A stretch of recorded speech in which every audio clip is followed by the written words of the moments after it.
I think it's made me a better teacher, because before I was giving the kids prompts that I thought were clear and coherent, but what I was getting back was not my intended purpose.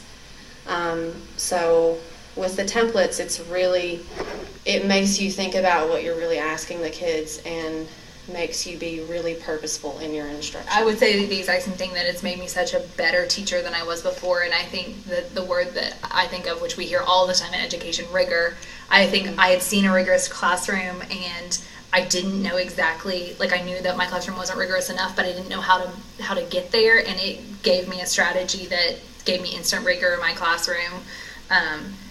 I also used to teach writing and reading so separate, and to me, they weren't together, and so if I wasn't teaching them together, they weren't integrated at all for the students. And then as soon as I started teaching them together with the LDC template, my students, every time they read, were thinking about writing as well. It was, to them, it was just such a natural thing to put together, and I don't know why, as an English teacher, I would not have done that in the past.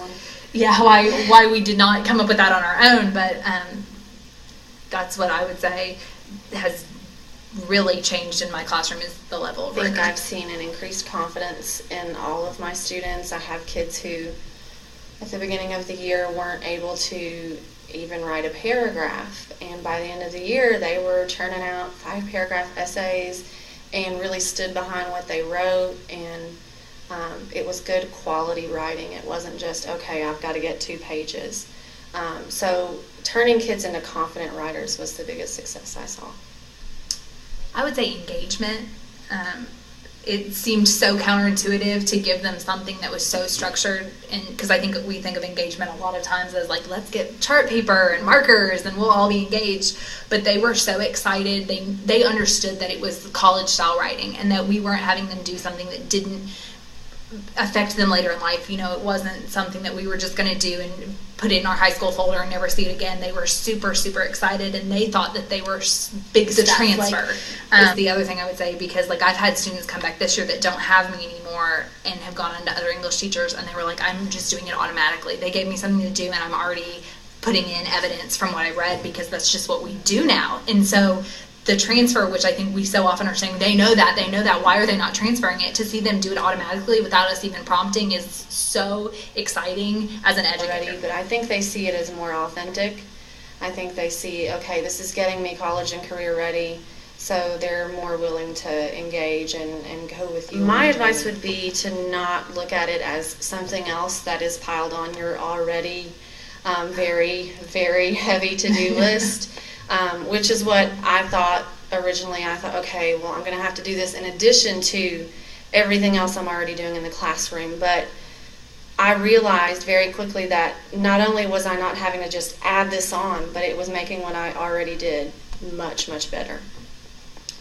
I would say to not get overwhelmed with the amount of work that you have to put in on the front end, because the results are going to be so rewarding for what the kids are able to do, and then the second time that you do it, it is so much easier every time you go. I think at first it just seems like a whole lot of work, and you don't know what the result's going to be, but you know, we can tell you that the result is worthwhile. Fits right in. Right.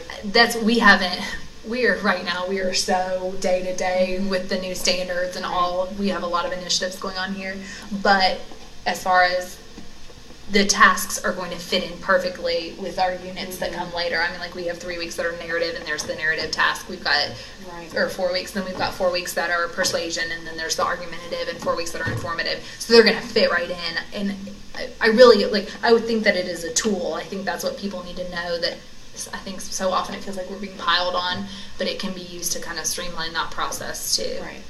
It's a great way to get at the new standards. I would say give us time.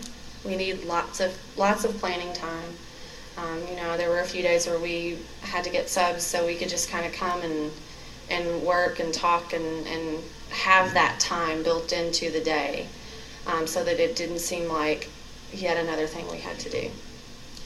I just want to reiterate that, because I think it's incredibly important that is the biggest thing that you need, is time and computer access in that time, so that you can get the stuff ready, because it is a lot of work.